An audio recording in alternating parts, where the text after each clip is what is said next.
All right, and welcome back to another Stopping Socialism TV segment with your host, yours truly, Donald Kendal. Joining me today, I've got Jack McPherrin, who, for all those longtime listeners of this channel, will be like, who's this guy? I don't know who that is. Well, that's because he is very new to the Socialism Research Center here, research fellow for the Socialism Research Center. He's also the managing editor of 1818 magazine.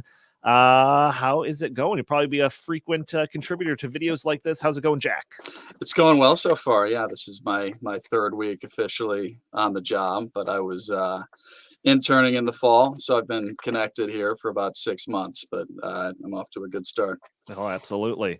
So what we have here is an article that was authored by you on 1818 magazine. And people that are unfamiliar with this website, it's the1818.com. Go to it. There's a whole lot of great content on there. Like I said, Jack is the managing editor of this site, and he is in charge of putting great content on there, and so far doing a marvelous job. So one of these articles, authored specifically by you, that I want to get into in this segment is titled Fascism, Socialism's Smarter Brother. Before we dive into the content, I just have to put that call out there that I put at the beginning of all of these videos, that if you're watching this video and you want to help us reach more people, there's very simple things that you could do. Just hit the like button, leave a comment, share this video. If you're not a subscriber yet, hit the subscribe button. All things that cost absolutely nothing for you to do, but help us kind of break through these big tech erected algorithms and get this content in front of more eyes. So, Jack, this article kind of talking about socialism and fascism and how they're related and all of that. Before we get into any of your findings, why did you decide to write to this article? Sure. Yeah, I just it's funny. I think on both sides of the aisle, the word fascism gets tossed around a lot, and I think that a lot of times people, one, don't really know what they're even saying when they say fascism, and two, um, there seems to be a lot of people, especially on maybe the left, that are already sort of espousing sort of certain fascist principles while claiming to be socialists, Right. which they think is somehow the opposite of fascism, and it's not, and that's kind of what I wanted to write about. Yeah, we have done videos in the past on this channel talking about how we think the term socialism is thrown around a little bit too liberally sometimes, and how, we've tried to put a hard definition on what socialism is, because too often people would be like, well, we have snowplows. Does that mean we're socialists? It's like, it gets, so it's very important to really define our terms so that when we have conversations with people that we disagree with, we're actually talking about the same things instead of like talking to each other instead of talking past each other. So Sure. that's why I thought this article was very important, and I wanted to do a video based on this article. So the popular culture, when using these terms, makes it seem like they're antithetical. You've got socialism on one side and you've got fascism on the other. And I Hmm. think your main contention of this article, and correct me if I'm wrong, is that no, they're not on the opposite sides of the spectrum. They're actually like, they overlap quite a bit.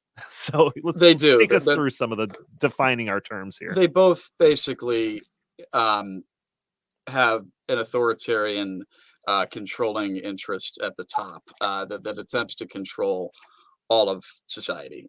Fascism is a little bit more dictatorial. There's usually a single leader, and socialism is more based upon maybe a group of individuals at the top, but there's just one ideology that is okay, and there's no room for anything else. Um, and that's that's something that has been seen recently, for example, in Venezuela.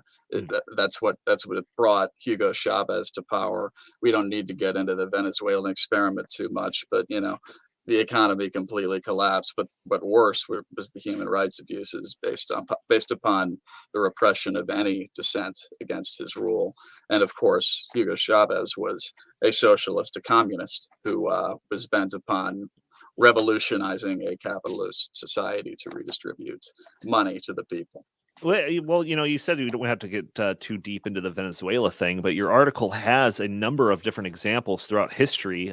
Venezuela, talking about Mussolini and Italy, getting into Germany and Hitler, and the common theme of all of this is the espousing of kind of socialist ideals, but the way of attaining those ideals might not be necessarily in line with some of the writings of socialist thinkers. Sure. Yeah. So some of those examples that you talk about, I mean, the biggest example, of course, of fascism is the rise of it in post World War One, pre World War Two Europe, interwar Europe. Um, in France, the Socialist Party that became a big ally of the Vichy government and the Nazis was led by a guy who was a socialist for 20 years. And then in Belgium, the same thing happened. And in Britain, Oswald Mosley, if anybody watches Peaky Blinders, he's portrayed in there. But he rose to power via the British Labour Party, espousing Keynesian economics, basically Mm. interventionary, expansionary fiscal policy, centralized economic planning. It's not a coincidence that that's what's being, reflected in much of our fiscal policy today. Sure. But the big thing that happened with the British and where they got their ideas from was Italy, and it's something called corporatism, where basically the leadership, instead of trying to completely overthrow capitalism, which is what most socialists and communists advocate for, they suborn it. They use it. They use capitalism. It's controlled by the state and operating underneath the iron control of the leadership, but they still allow a limited form of business activity to use to assert control over society. Mm-hmm. And that's what happened in Italy under Mussolini, and that's where Hitler um, got sort of his idea for subjugating Germany from. I mean, Hitler was running into some trouble, taking over, because the Weimar Republic was a very democratic society. It was an economic catastrophe, but it was a very strong democratic tradition that had a lot of strong leaders in it. And the way that Hitler sort of overcame that was by allying himself to, corporate interests. For example, Krupp Industries, Alfred Krupp, initially opposed Hitler and then was persuaded to join him. Mm-hmm. If you've ever ridden in a Thyssen-Krupp elevator, that's the evolution of Krupp I did Industries, not by the know way. that. Yeah. But basically, that's the point of my article. And Hitler, if you read it, he and Goebbels and much of the Nazi leadership, their speeches are riven with socialist principles such as the collective over the individual, the idea that you can only have free property to a certain extent, only if it's controlled by the state, the nationalization of public companies, the good of the community over the individual. There can only be a single people, no individual rights. It's all the same as Marxist thought. The only difference is that he had more power to do it, and that's why he was more successful in Well, I mean, Germany. see, this is like the thing that prevents people admitting that, like, Hitler was a socialist. You can go through and say all of these quotes and all these programs that he supported that are completely in line with, standard socialism thought. And they'd be like, no, no, no. He allowed, the private markets and private ownership of capital and all of that stuff. And it's just like, well, no, he just figured out a way to make sure that that was still under his control. Exactly. And then, like, that's the difference. And to me, that's like not much of a difference, but I'm just looking at it from like a layman's perspective and all of that. And like, that's just another way of centrally planning. You're just make these corporations do what you want. And if not, then they'll have consequences to pay, So like, Exactly. And they're all under the leadership of the centralized sort of ideological thought. They're all in lockstep with each other. Yeah. Um, You say here, in summation, the primary difference between socialism and fascism is that fascism is smarter. mm, Fascism recognizes the potential of suborning private enterprise and nationalizing those private enterprises in service of its socialist objectives. So to me, it's like they have the same the same ends. It's just like a different means to reach that same ends, exactly. and that end is total control. So it's Exactly. like, what's the big difference here? Like, There really is very little, and I think that, one other difference that some people might be thinking of is that socialism is typically about the international socialism. They want the world to revolutionize and overthrow capitalism. I would say the other main difference with fascism is that it's focused on the state, and it's sure, it's it's not really focused on expanding beyond the state. Although Hitler was definitely interested in expanding beyond the state, so that was a little bit of an outlier. But yeah, but there was like um, that same debate happening after Lenin in the Soviet sure. Union. That Hmm. was like two sides of the same socialist coin. One wanted to be more nationalistic, make sure we take Exactly. care of our area first, and the other one's like, no, this has to go global.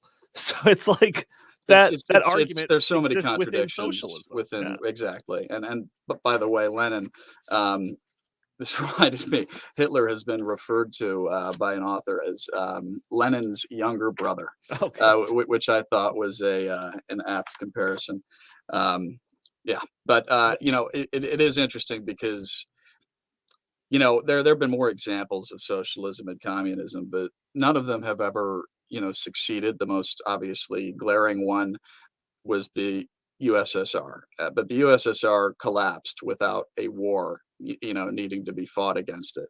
It Sure. collapsed under the weight of its own sort of economic decay that happened under socialism.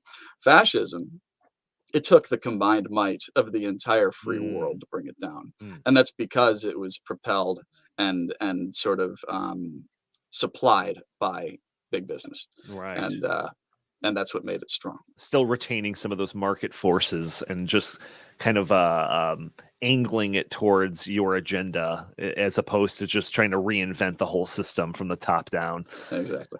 Towards the end of this, and I think this is kind of an important part I want to spend a little bit of time talking about. At the end of this article, you say within the United States in particular, this is a cautionary tale that is manifesting before our eyes, illustrated by the ever increasing clamor for socialist policy initiatives to combat, quote, predatory capitalism, the monopolization of big tech, and the mainstream media's naked censorship of those who diverge from their prescribed ideology.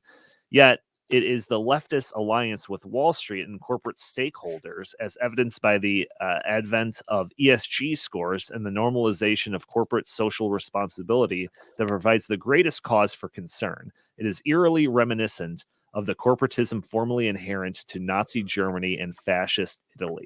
So what you're talking about here is the Great Reset. And I am. anyone that's been watching this channel for any given amount of time should be aware of what the Great Reset is. And I found this couple of paragraphs particularly interesting, and we won't go into specific, Great Reset. We got other videos on this channel that get into that. But I found that particularly interesting because when Justin and I started working on the Great Reset book with Glenn Beck, we weren't exactly sure what to call the system that's outlined by the Great Reset. At first, I was saying, like, oh, this is just 21st century socialism. Like, it's new age socialism. Their goal is central control and top down control over resources and all that stuff. So that's just socialism. But as we talked about it more and more, and this is over the course of like literally months, talked about it more and more, we realized that no, it's actually more of a 21st century version of fascism. So that's where the title of the book was derived from. The Great Reset, Joe Biden, and the Rise of 21st Century Fascism. The Great Reset plan is, especially after reading this, is clearly fascism. It So is. it's very interesting that we're kind of having this conversation now in light of everything that's going on with the World Economic Forum and the Great Reset. The one thing that what's happening right now is currently missing is a clear uh, leader of it. But Mm. I think that might become more apparent in the ensuing years if we don't take measures to stop it. Yeah, no doubt. Yeah, this is a fantastic article. Anyone that's interested in this or some of the other content that is on this website, you can just easily go there by clicking on the link that I'll have in the show notes of this video, or just going to the1818.com. Any kind of last comments or words of wisdom they want to get off your chest before we sign off for this segment? I think that covers it. Yeah, all right, absolutely. Well, fantastic. Stay tuned to more videos. You'll see more of good old Jack over here talking about some good topics and stuff. If you sign up for Stopping Socialism TV, just hit that subscribe button. Like I said, you can really help us out by just leaving a comment, hitting the like button, sharing this video, all things that will help this content get in front of more eyes. But all right, thank you all for tuning in. We'll talk to you next time.